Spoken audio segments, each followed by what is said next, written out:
hold water in most parts of Norfolk. So I just wanted to see whether maybe he might have some suggestions along those lines of what might be more suitable for the kinds of soils that we have here.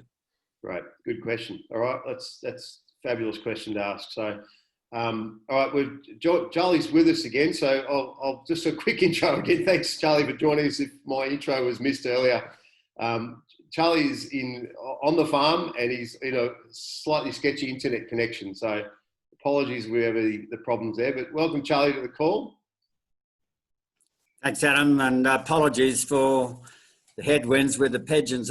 My youngest daughter's setting up a laptop in a better spot, we hope, but let's fingers crossed we'll keep going here and I don't have to dash off to the other side. Gotcha.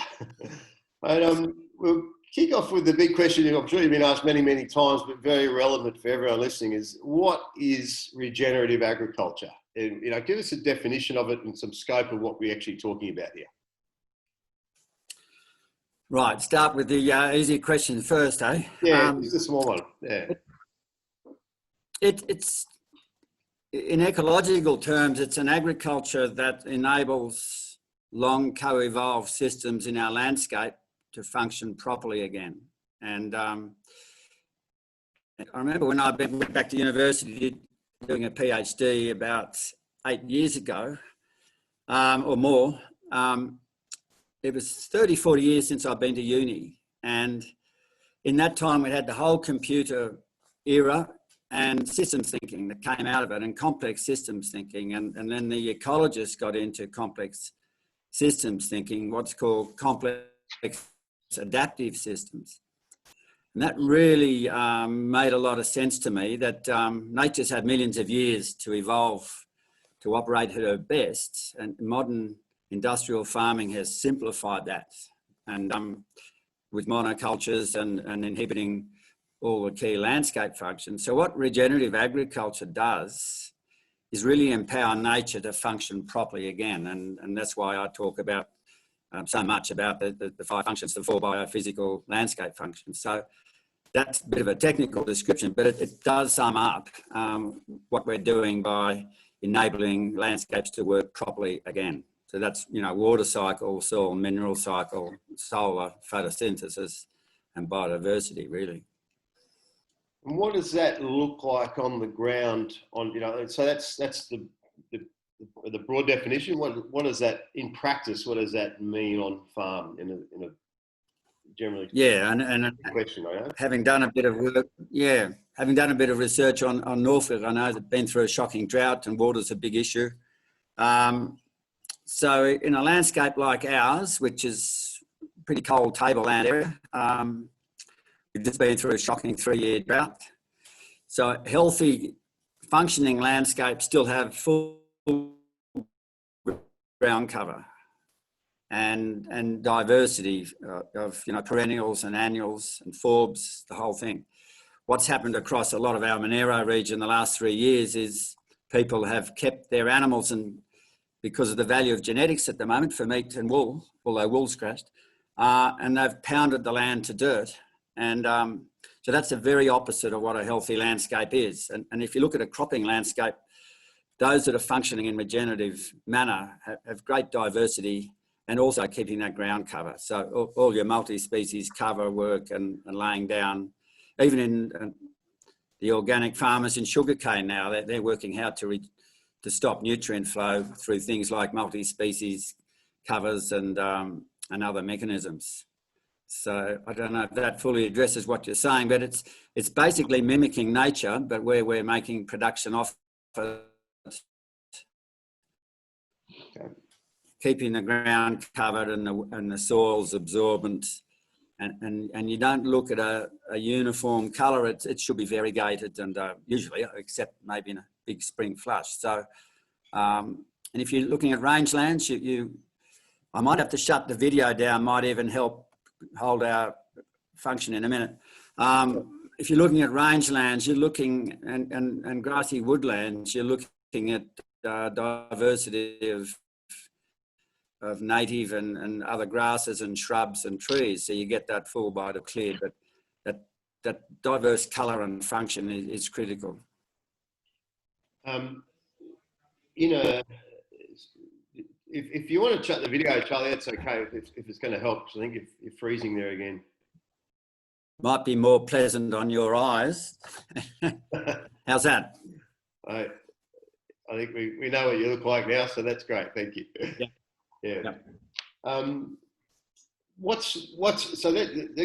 we'll dive a bit more into what that looks like on the ground. But what's the output of regenerative farming? Why would anyone in the food production business, farming or food production, whatever you want to call it, why would we care about regenerative agriculture? What's relevant about it in your mind right now? Again, I'm getting really broad questions to kick off. No. I think it goes to the heart of some of the big issues, because I think one of the things regenerative agriculture offers, and I'm working with Paul Hawken on the drawdown stuff with carbon, and he now acknowledges, and in a previous big research project, drawdown 80 scientists looking at the 80 best methods, half the top 20 were regenerative agriculture. And then Paul's come to acknowledge with the scientists that regen ag offers the best solutions to carbon drawdown and therefore climate. And that's what's led now to them working on a book called Regeneration. So what that means by putting more sugars via photosynthesis and carbon in the soil is a healthy soil biology. And that means the plants you're growing without industrial harmful chemicals, because your things like your root fungus are sourcing your nutrients, etc.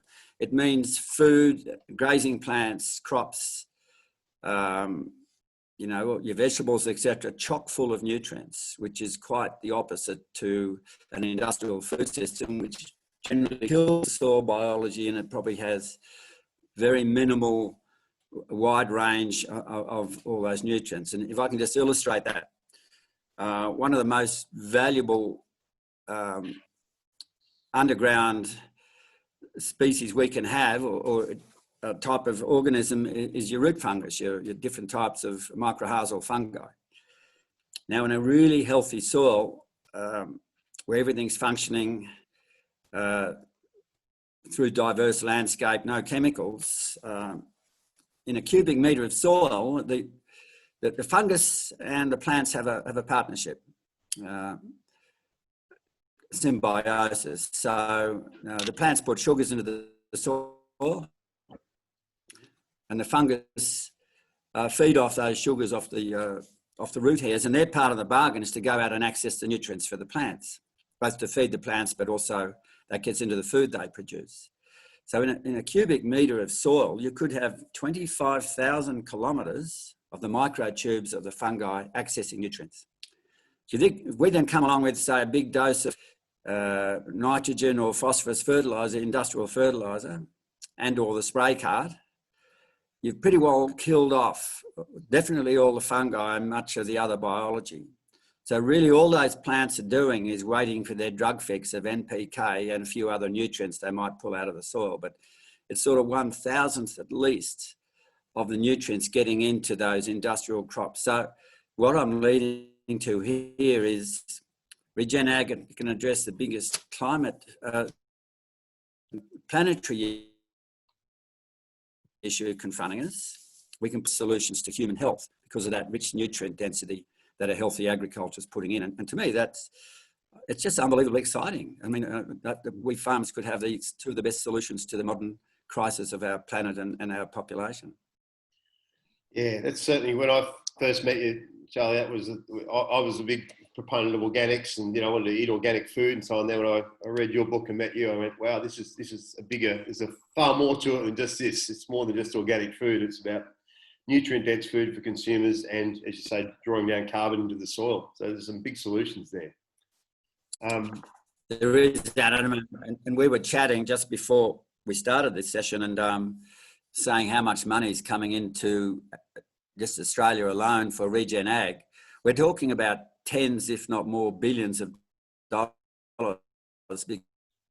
because I think the world's leading ethical investors and others are now realising where the best solutions.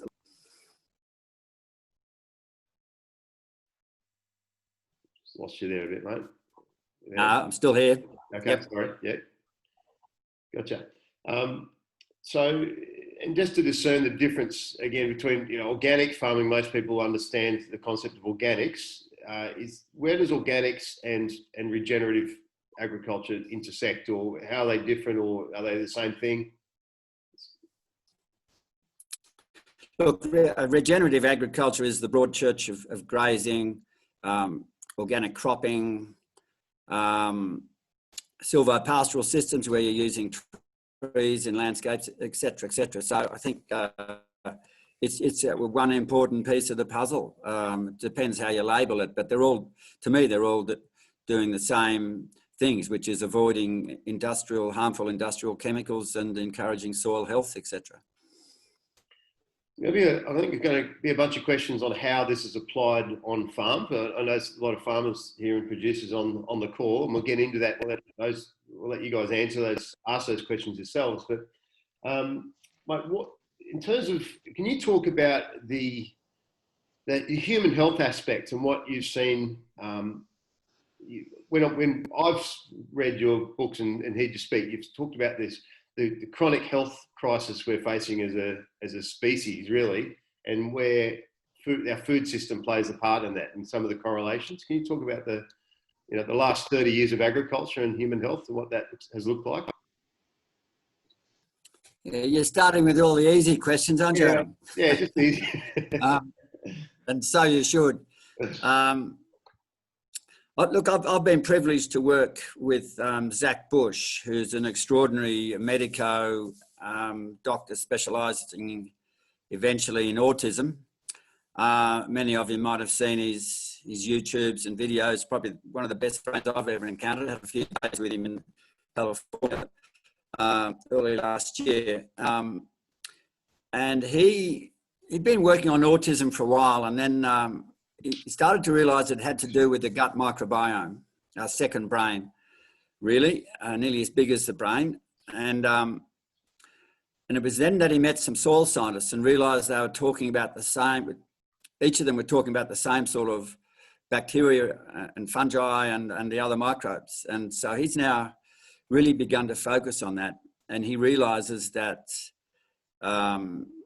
obviously the use of glyphosate Roundup, it's now been proven to have drastic effects on the gut microbiome and making leaky guts. And there's a lot of evidence to show when that happens through either poor food nutrient density or poisons like glyphosate, etc., that has big impact on brain development, fetal development, on a whole physiological function. And if you really look, if you think about the trend, which was behind your question post Second World War, when the big chemical companies realised they had leftover stockpiles of munitions and fertilisers, and they turned them into the modern pesticides, herbicides, etc. And then the big pharmaceutical companies got involved as well. About 15 years behind that mass generation of those products into agriculture, about 15 years delay was the same exponential rise in all the major modern health diseases. Obesity, yeah, we know obesity is due to things like junk food, but it's also due to lack of proper nutrients in food, autism, ADHD, all those sort of modern diseases, the cancers, they show this almost exact same exponential rise delayed by about 10 or 15 years. And the causal connections are clear as a bell. And so that's why the Zach Bushes of this world and dozens of other scientists and soil biologists and health people are now realising that some of the best solutions is eating healthy food off healthy landscapes to the modern health crisis. Mm. Yeah, we're kind of the frog in the boiling in the water that's on the stove, aren't we? Waiting for this health crisis is getting bigger and bigger. I read recently, I think Zach Bush, I heard say 51% of US children have a chronic disease, which was 30 years ago, it's like 5 or 6%. And our food system's falling apart, and we're all kind of not even aware of it. And so I think this is where regen ag is becoming more and more important. That's right. I think they're saying that by about 2040 45, one child in 3, or maybe it's one in 2 would have autism in the States, and similar type diseases. And if you chuck obesities and cancer in, the thinking now is that sort of disease epidemiology would be enough to kill any modern economy. So that's the sort of crisis that we're confronting with, and that's without talking to the, when I was at ANU and from previous friendships when I was there as an undergrad, I know a lot of the leading climate scientists, the Will Steffens and John Finnegans and others, and they're saying we've really only got probably a decade to turn climatically before we get possible runaway events. So when you talk about regenerating roles in those thunder that is not up in lights, and it's being backed to the hilt by every government, of any sense. Sorry, dropped out a little bit there, but I think we've caught the gist of that. So from a consumer point of view, then I guess this is, would you agree there's a consumer trend, or what, or can you comment, do you think there's a consumer trend towards sort of properly produced food? Is there an awareness in the market, in your opinion? Is there any trends towards that? Adam, I think there's a lot of evidence to show that, and I think this has great relevance to Norfolk Island too. It's got a unique marketing potential there. I think what's going to be pretty interesting is that we're just about to see, and they're just emerging, the first reasonably efficient nutrient or chemical measuring devices that will test levels of nutrient density and the spread of nutrients. So you can imagine walking down one of the big supermarkets with one of those probes, getting the readings, and then going round to the farmer's market and seeing the difference. I think it's going to be quite stuck, and that might help get the message through. Yeah, we've got Graham Sates joining us in a few weeks.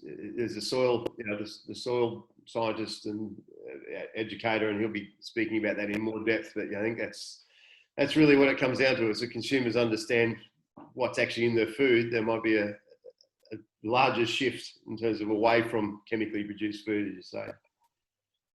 Yeah. And again, we're getting jumping around a little bit here because I'm always so interested in what you've got to say. But the opportunity for Norfolk, can you comment more on what you and respectful of the fact neither of you and I haven't been to Norfolk yet, but looking in from the outside, what do you see as the opportunity for an island that's 5 or 8 kilometres square or across? It's a small space and it's very self-contained. What are the opportunities from a marketing point of view or from a food system point of view? I think they're fantastic. They've got a wonderful story to tell. It's 40 square kilometres? I've done a little bit of reading and research. Unique history, even distinct language, gorgeously stunning island, and reasonably self-sufficient in a lot of their foods, what I'm hearing. But maybe one of the things I read that still have to import potatoes, garlic, ginger, brown onions, which would seem to me to be an opportunity that may have been solved already. I see the matching of unique biodiversity, history, and position in the Pacific there with an organic regenerative food movement as being a fantastic market cachet to generate, export funds as well as a self-sufficient island community. That was my immediate impression straight away. It's not many of us can badge a wonderful marketing story to healthy food. A lot of people have to really look for a point of difference, but Norfolk's got it in spades. If I can just add something there, Charles, Norfolk also doesn't have a whole lot of the diseases and things that mainland Australia has as well, that affect fruit and vegetables. So, for instance, we don't have fruit fly, and there's a whole lot of other little bugs and parasites and things that we don't have. So already we're sort of a little bit ahead of many other locations in that we can grow things relatively easily without the use of pesticides and herbicides quite so much. Yes, that's right, Nathan. Great comment. And also, I know you've had lower rainfalls recently, but 1,200 mil rainfall is pretty handy asset as well, along with all that. So you do have a lot of advantages. Terrific. And incredible soil to boot. We've had the soils team over from the CSIRO recently as part of this water resource management project, which I've been involved in. And the fella that was the main soil scientist and one of the best in Australia was saying, look, it does not get much better than this. The soil that you have here, well structured, well drained, red basaltic soil, about 60 to 7% clay and 1 to 3 million years old, is really, really good quality stuff and highly nutrient, a lot of nutrients available in the stuff that you can grow here. Really cogent point. You got me envious already. We've got 40 million year old basalts and 440 million year old granites. So I'm very envious. Yeah. Charles, let's dig in a little bit then locally. From what I understand, what's been explained to me, most of the farms on Norfolk are small farms, a lot of market gardeners. There's some cattle, but there's a sort of open, free-ranging cattle have right away on the roads, and it's not your typical rural environment in that regard. What are the regenerative practices that can be applied in a small scale farming environment in terms of producing, fruit and veg and your staples and things? What are some of the practices A little bit of, we should look at? Yep. Again, not being the instant expert that hasn't come there, just from my reading, I can give you my impressions. The first one is, I don't think there's any doubt that we're going to be facing increasing climate change. And I know you guys, there, 2017 was about 780 mils out of 1,200. And you've had an extended drought, and it's put pressure on your water supply. And I think if you look what happened on mainland Australia with fires, temperatures, we're in a new ball game. There's just no doubt that this is a big issue for the future. So that's the first point I would make. And so the second point that connects with that is what I'm hearing about free-ranging cattle. They might keep the roadside verges down, but it sounds to me like they're overgrazing country, and a lot of it's falling in off the cliffs, I heard. I would thinking about cattle is going to decrease a bit under climate change. That instituting, and I know that politically might be difficult because of the laws allowing free-range cattle, but if you're really serious about being more resilient and capturing rainfall, I would think the best immediate approach would be increasing ground cover and diversity through proper grazing, holistic grazing, or whatever you want to call it, would be the first sort of no-brainer. And in time, as anyone who's done it properly knows, increasing fodder and resilience, and then applying also cropping techniques that do the same, whether they're more diverse, multi-species type cover things or whatever. That would be just my initial impressions, having read some of the material on what cattle in an unrestrained fashion are doing. Just dive in a little bit, Charlie, for those who don't know holistic management of cattle and so on. Can you just explain the mechanics of what that actually is for those who are not familiar?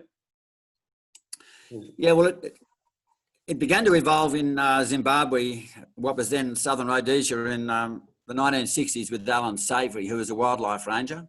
Mm-hmm.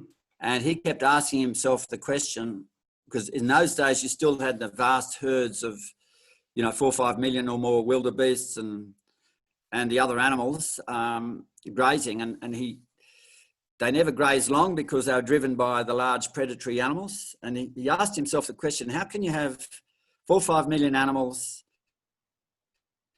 urinating, dunging, trampling, and yet they're the healthiest grasslands you would ever find? And he realised that's how grasslands are evolved, including some of our similar grasses here in Australia. Not so sure about Norfolk. I don't know its botany, but the principle works in every environment around the world so far that's been tried, pretty much every grazing environment. Is that Savory and others over the next few decades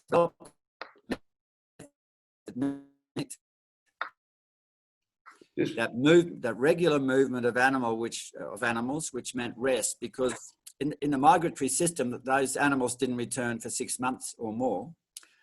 And so what's developed is a human management approach of increasing animal density, giving the soils and the plants a long rest period. And suddenly you find a regeneration of your biodiverse grassland systems, and your soil depth increases, water holding capacity increases, and so on and so on. And so that's now been adapted around the world. Australia is one of the leaders, and it's transforming landscapes, and it can be easily applied. And if you can get collaborative behaviour with small farmers on the critically overgrazed areas, I don't see why it wouldn't work in Norfolk Island as well.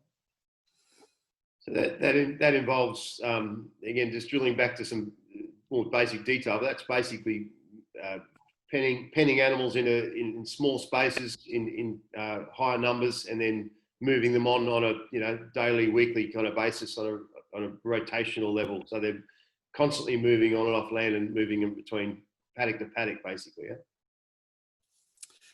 Yeah. That's correct. And with that goes some, believe it or not, it's actually less labour because you've got less mobs. We've now got very good systems of grazing charts, how to assess the amount of feed, the quality of feed. You can predict your needs 3-4 months ahead once you develop the skills, and you just drive an ecological system, and the responses can be quite remarkable.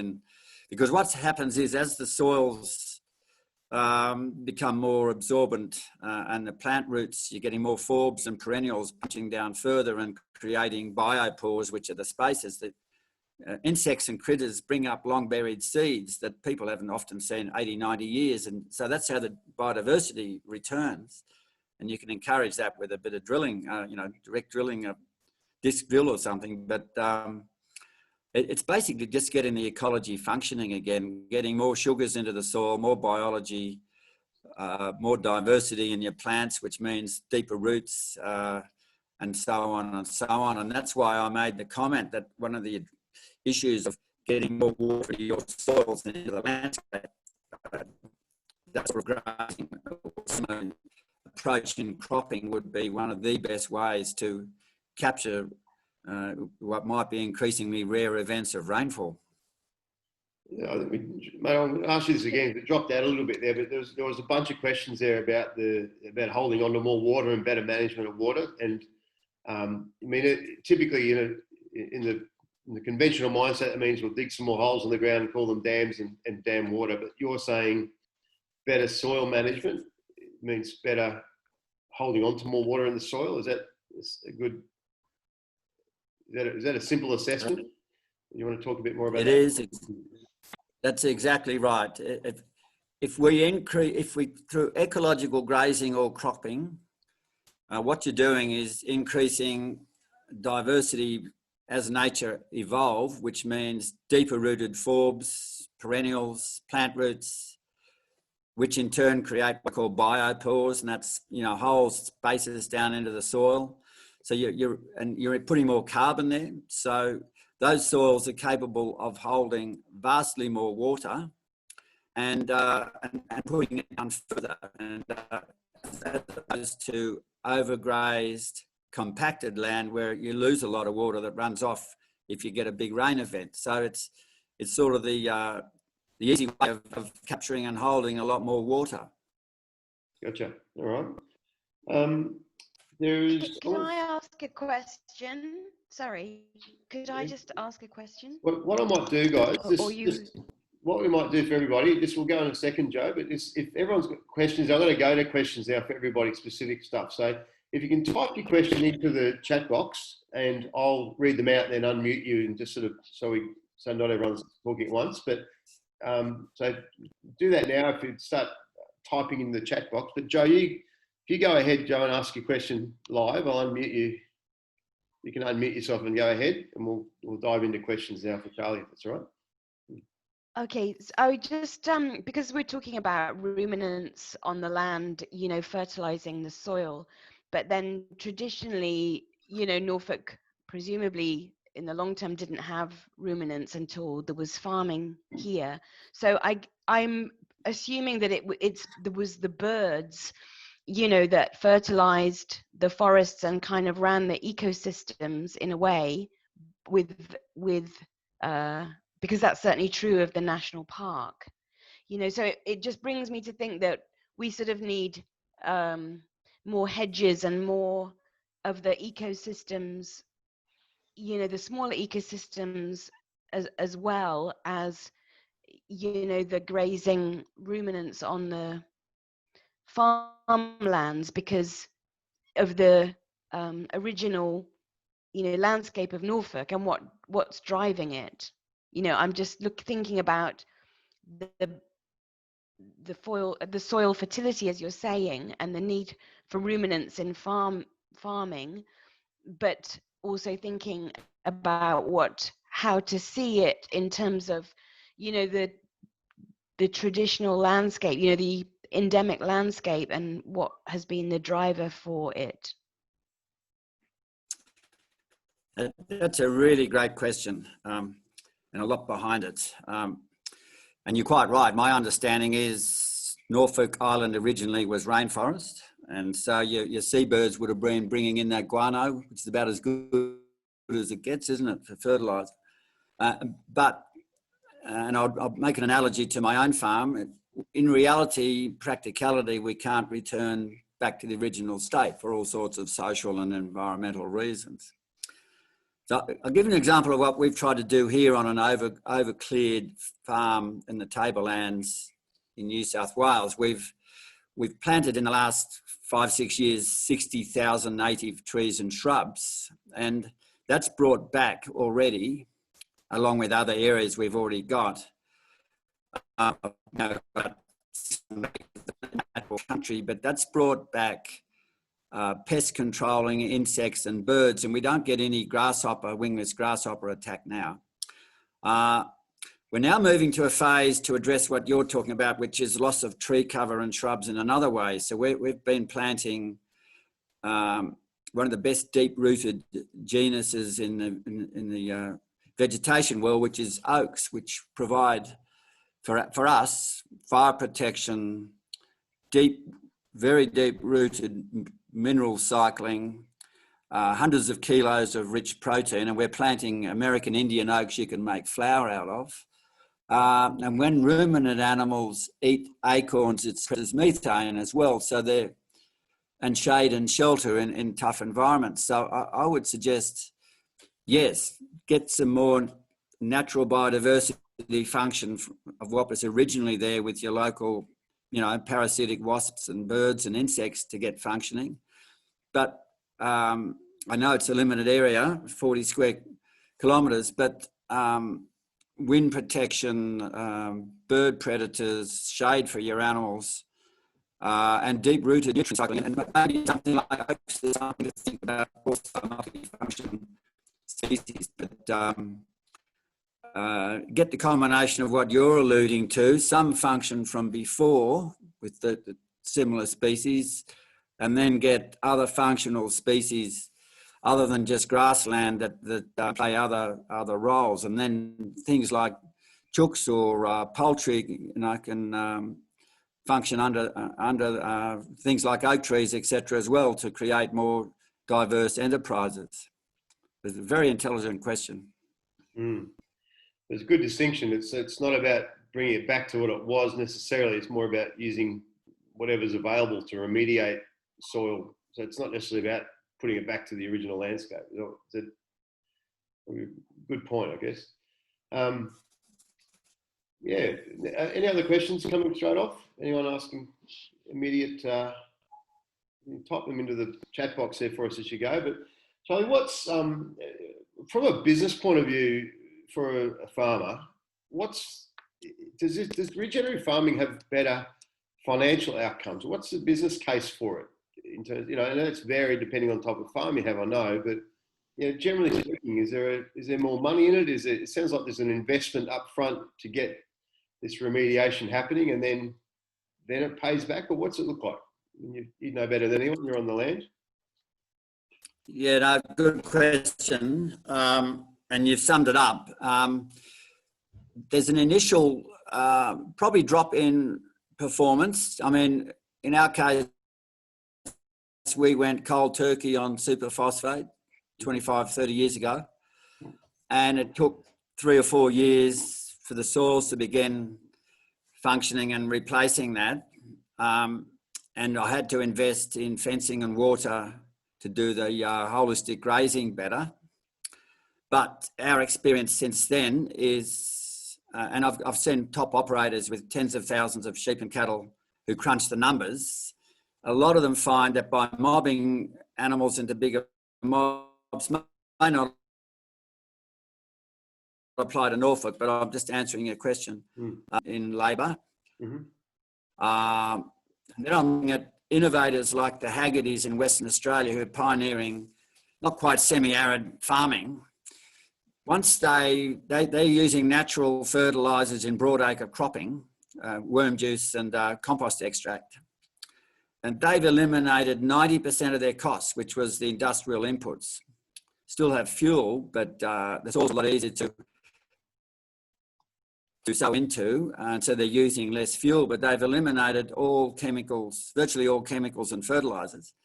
So when the cropping's done correctly, and this applies to multi-species covers, etc., the big payback is a reduction of high input costs from the industrial elements. And in grazing, when there's a lot of co-benefits, as your grasslands diversify and get richer, you find that you can run more animals and you're making earlier decisions to sell,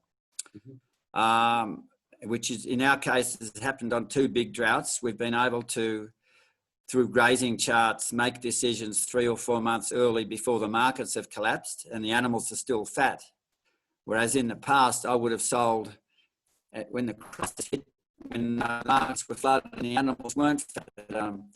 There's lots of benefits by working with nature rather than nature, and it gets extrapolated out in a commercial way for these farmers if it's well executed. Mm.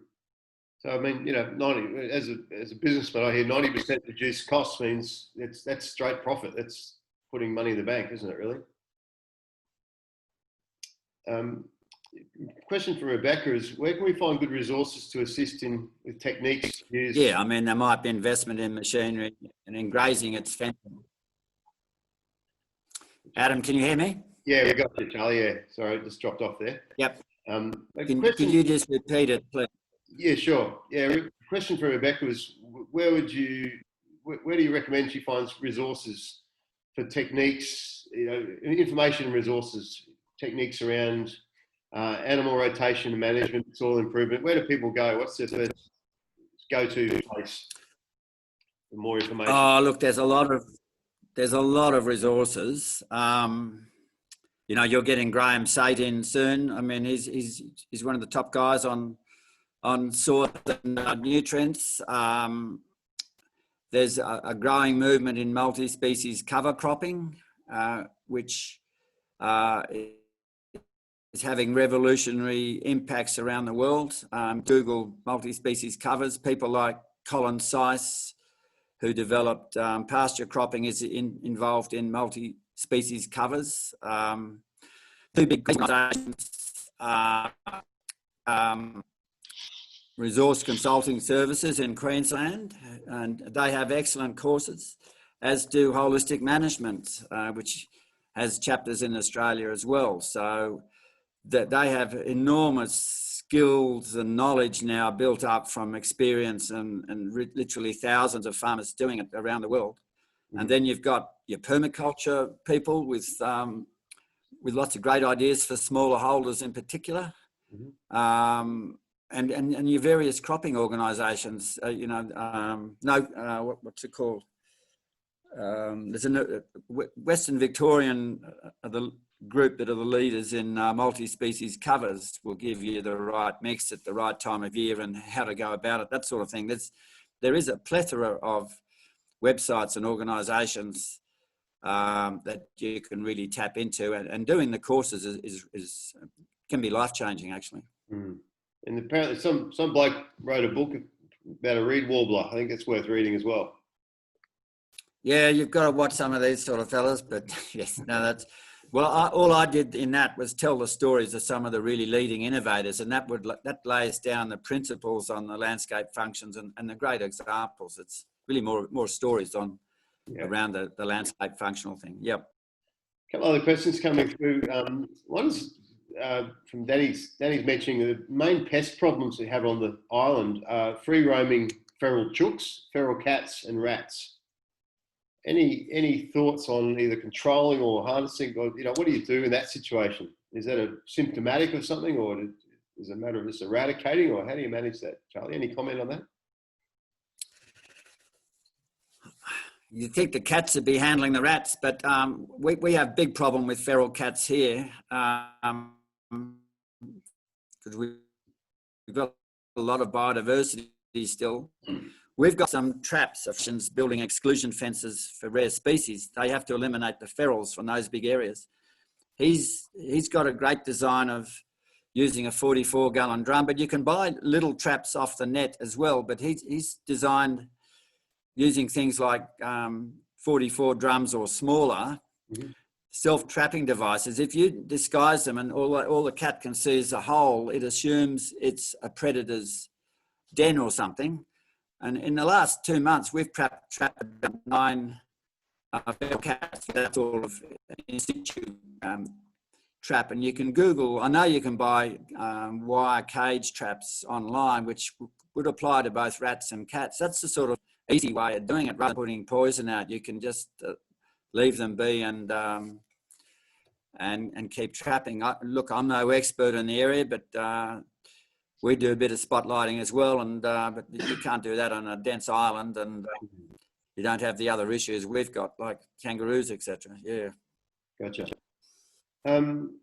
Nathan, you had a question you wanted to ask verbally? Yeah, just a couple of quick ones there, Charles. How do you feel about applying some amendments, like some chemical fertiliser amendments along lines of, say, phosphorus and nitrogen, to degraded areas of soil, like in, say, a grazing scenario, to sort of kickstart the vegetation growth, then with the thought that the biology will take over? Yeah. As a one-off. Yeah, I know. I hear what you're saying. And look, with something like, say, basalt, I don't know about yours, but ours tend to be sulfur deficient. If you can use something like a natural rock gypsum, you're not doing harm, because usually a phosphorus or a big sulfur fertilizer, it's such an overdose, it knocks out a lot of your soil biology, which is your really valuable guys. But I can hear where you're coming from. If you can ameliorate that, get the missing ingredient up and running, get some ground cover and growth, and then go in with, biological additives, spray on a biofertilizer, compost tea or something, and the biodynamic people are good at making them, and others, then it's probably not going to do huge harm if you want to really get up and running quickly. Just depends on your soils, Nathan. I can't speak, but it sounds to me like your phosphates should be okay over there. To be more your sulfurs, is it? The soils guide did suggest adding a bit of phosphorus in. Is it phosphorus? Yeah, phosphorus and perhaps nitrogen in the cases where it was a bit degraded.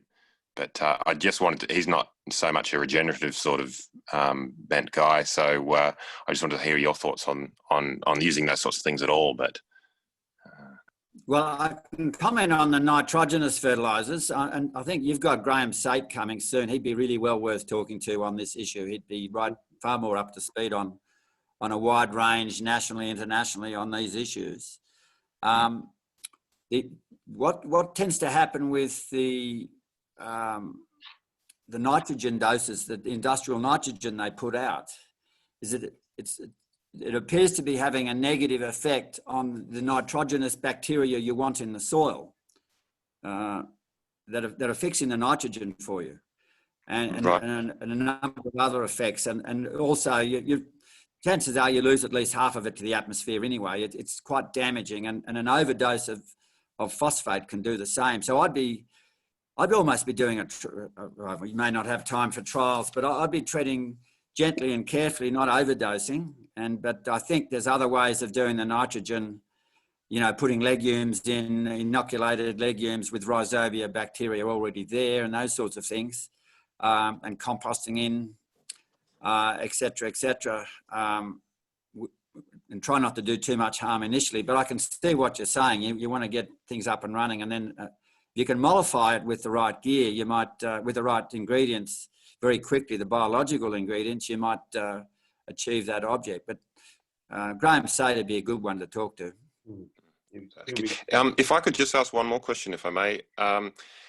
A lot of people on the island have fairly small holdings, so it's fairly typical to just have a couple of acres, and there wouldn't be many people that have more than 5 or 10 acres. Yet there's a lot of people that want to do a bit of grazing, and many do have a few livestock. Is it possible to do this managed intensive rotational grazing on a small scale, as smaller scale as even just 2 acres? Like, is that really possible?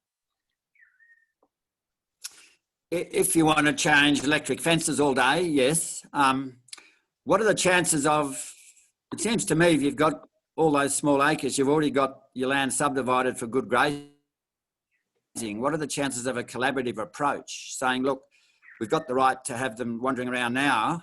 What happens if we all put our heads together? They're still wandering around, but include them in one mob, and we ecologically regenerate the whole thing at the same time, and maybe increase numbers at the end of it. Is that a possibility? I know it's a social challenge.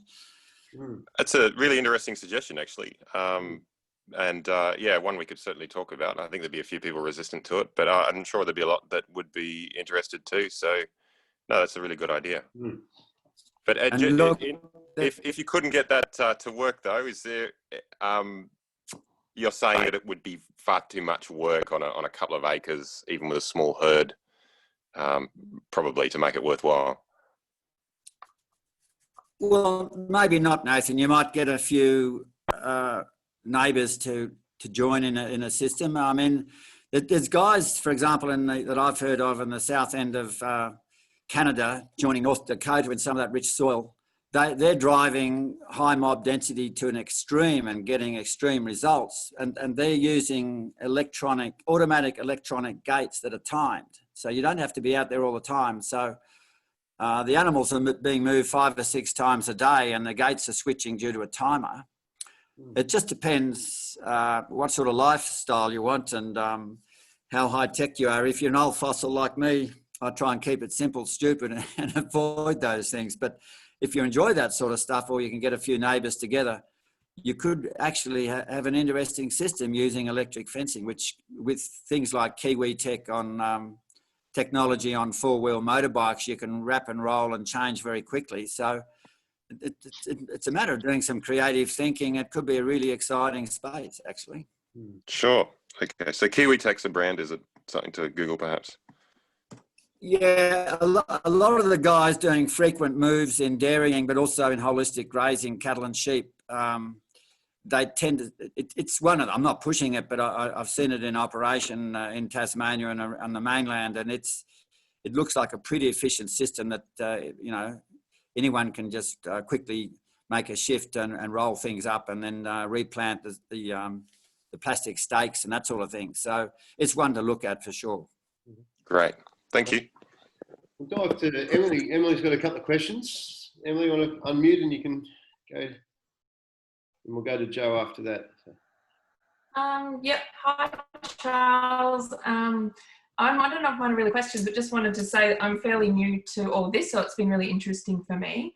And a lot of it's really resonated with me, and I think that it would be really beneficial to Norfolk.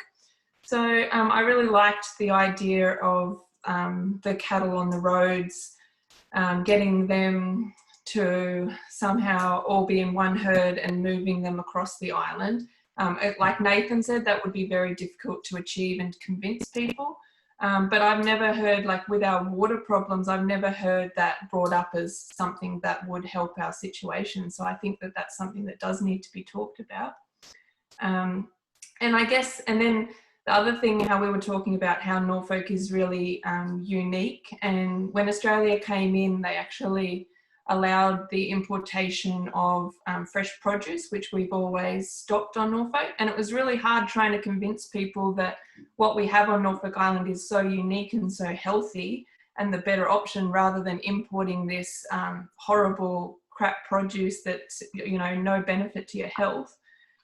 So it's, I think, my sort of thing is, if we could, would Charles be interested in coming to Norfolk, and if we could get the support of council and Norfolk Tourism and some sort of grant and things like this, I think it would be really beneficial if we could get someone like Charles to the island to meet with the Cattle Association, like Norfolk Tourism, if they're, and all, like to do workshops and things like that. So is that something that Charles, if we could get funding, would be interested to come to Norfolk and help to get this kind of education and these, what the benefits of this sort of stuff could be to our island? Thanks, Emily. And look, the answer is yes.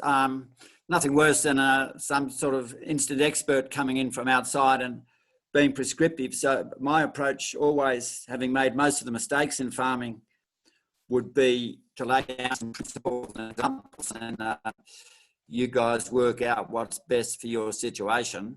I don't think your rocking horse will require much grazing. Now I can see that. Look, I'd be amenable to that for sure, and it'd be more generating a conversation in a non-threatening, non-top-down way is the way I would do it. Yeah. Yeah, no, I think that would, like, there would be people that would really love to sort of hear you talk and kind of do workshops and things like that. But then also, yeah, I think that just a lot of people on the island aren't aware of this sort of thing. Like me today, like I have a goat farm, and I already practice sort of like we rotate paddocks and rest paddocks. We also grow, I do paddock to plate tours, and we grow all our own veggies. So we have quite a big veggie garden, but I think I'm going to have to buy your book. I mean, the only thing we use is all grain sakes or Nutritech solution stuff, and we have beautiful veggies, but they're all kind of grown in rows and things like that. So I'd love to learn some better practices that would definitely help us out. So I think I'll have to buy your book. No worries there, man. Look, if I did something, it'd probably be with Adam, who's organised this, or whatever works best anyway. But let's see how it goes. See what this disease does too. Yeah, if we're ever allowed on the island, if we're ever allowed to travel again, we think it's a great suggestion, Emily. And we'll certainly have that conversation with Kerry also. For those last chance, guys, ask some questions. Just type them in the box there. Joe's asking Charlie, just in terms of managing pests and bugs on market gardens and home gardens, how to do that through, you know, composting or companion planting, or what's some of the go-tos you can recommend for managing bugs in a market garden sort of situation? I just want to mention also that we have ducks. We've got 60 ducks, kind of rather unexpected. They all arrived at in one go. But also, you know, just wondering about, you know, ducks in terms of fertilizing, you know, soil, given how much they poop, and, you know, are they thought to be quite good? They're also quite good at getting rid of bugs, I noticed. Joe, very comment I was going to make. If you read people like Joel Salatin and others, chooks and geese, ducks, they're a critical role in a rotational system, and they're not just eating your bugs, but they're providing food along the way. And it's that sort of permaculture, or whatever you want to call it, integrated agriculture approach that uses nature itself to provide the solutions. And if you've already got ducks there, you're well on the way, I would think. I'm sorry to hear that the mainland exported cockroaches to the island, but maybe the ducks can handle them as well. Yeah, the ducks really do handle the cockroaches incredibly, because we live next to a forest, and so we have a lot of cockroaches, but they really have cleaned them up.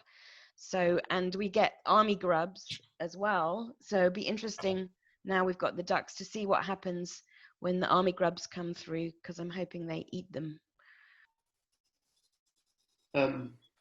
Well, look, I'm just watching the clock here, and we're running. I think we're just about done with questions. But Charles, what's just a final bit of advice for everyone? Is people listening who are probably thinking, okay, this is, you've piqued my interest.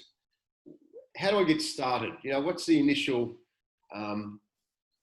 what's the first port of call for getting started? Does it start with mindset, or does it start with education, or is it a bit of everything? You know, where would you point people who are going, okay, I want to take the next step into this regenerative journey, if you like? Where do you direct them typically? Because I'm sure you get asked that quite a lot. Yeah, I mean, that will vary for different people and what stage they're at. A lot of the, what led to my book was studying why the leading regenerative farmers in Australia had changed. In other words, it's about paradigms and mindset change.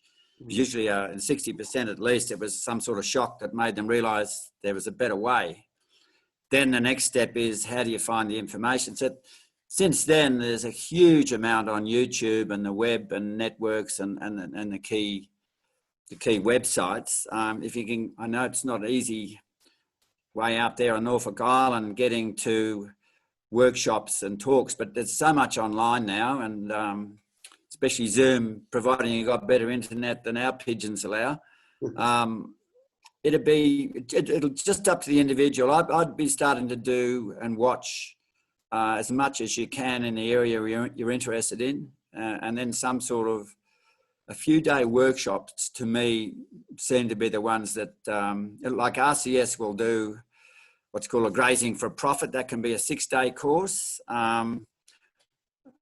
Massy do a bit less grazing, small bites at it. You've got world leaders in agroforestry, the Otway Agroforestry Network, run courses, master tree growers, and then there's all sorts of cropping organisations. It'll just depend on what stage you're up to, but initially it'll be just reading, thinking, meeting people that are doing it. That's one of the best examples, visiting or talking to some of the leading operators, and slowly, you start to understand the principles, and then you can do workshops, and don't be too loath about starting to try things pretty early either. That's the best way. Charlie, what's mate, you mentioned that shock, and that was a big theme in your book of, as you say, people having that moment in their lives where there was no going back, and some sort of big pivot or tension event that created this shift in their thinking and their practices on land. And that's typically what happens in people's health as well. We kind of drift along, and we're healthy until we're not, and then we have some big wake up call and make some massive change. I hope, my hope personally, that COVID and everything we're going through now globally is that collective shock.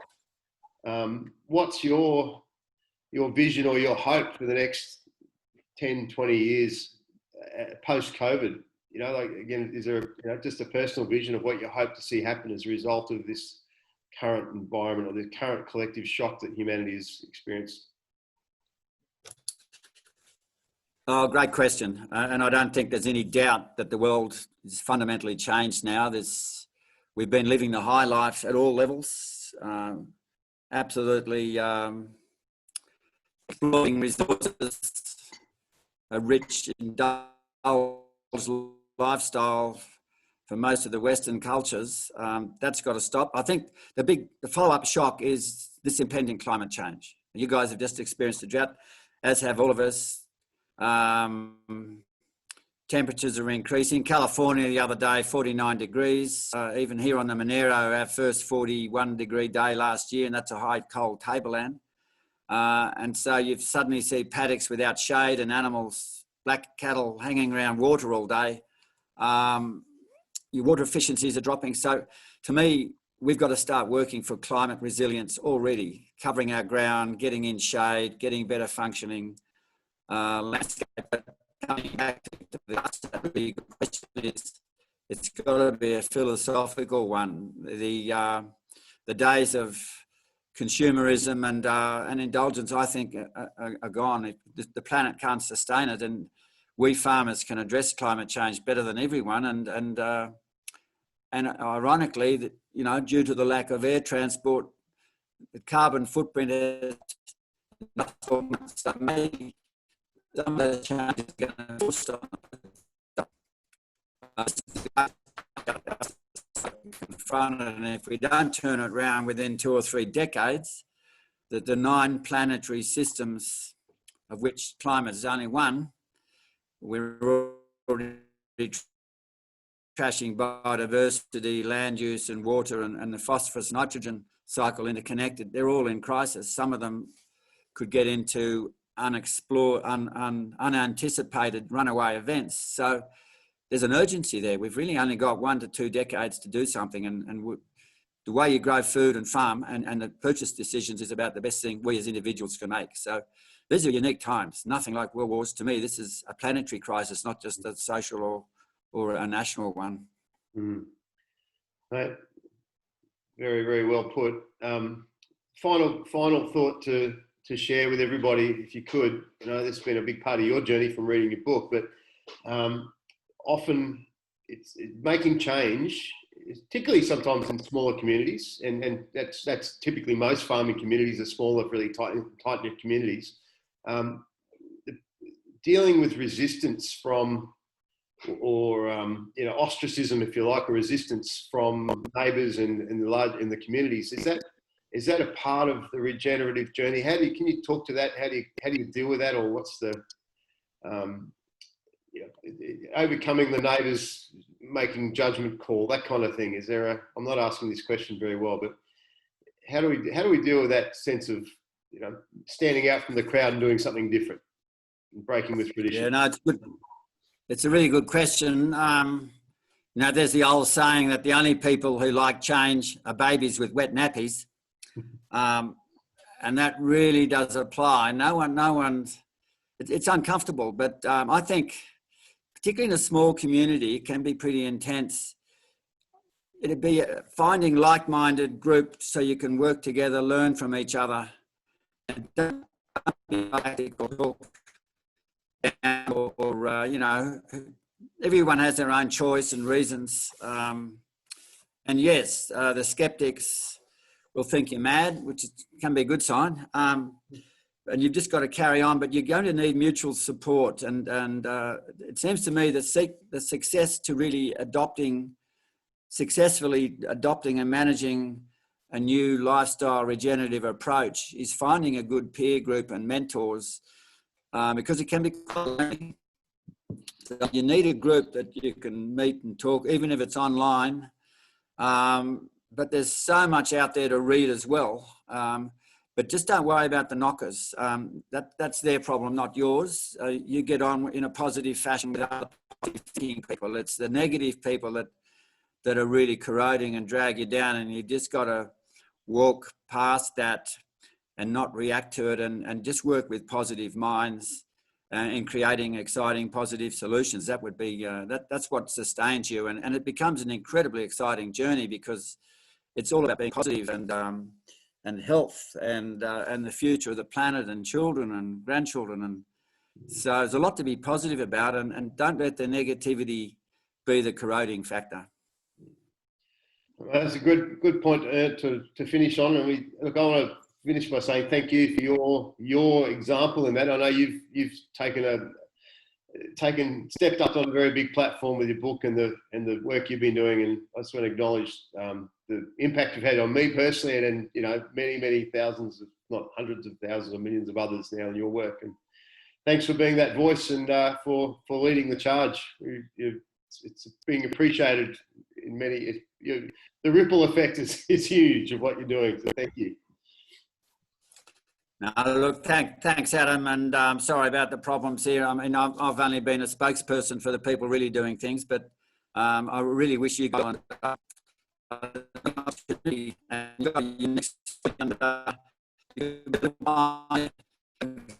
to community, everyone. Mate, we unfortunately we missed your final last words there, mate. I'm sorry, it just dropped off there. Can you try again? I'm sorry about that.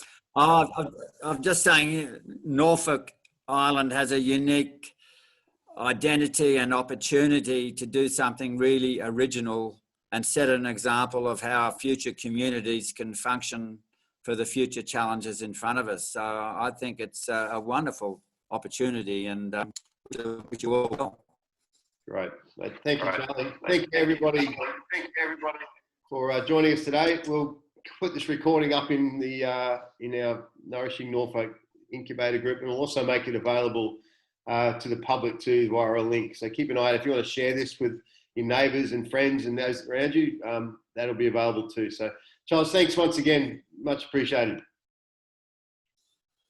Thanks, Adam, and thanks to all the participants. Good questions. Yeah. We'll see you, mate. You guys. All the best now.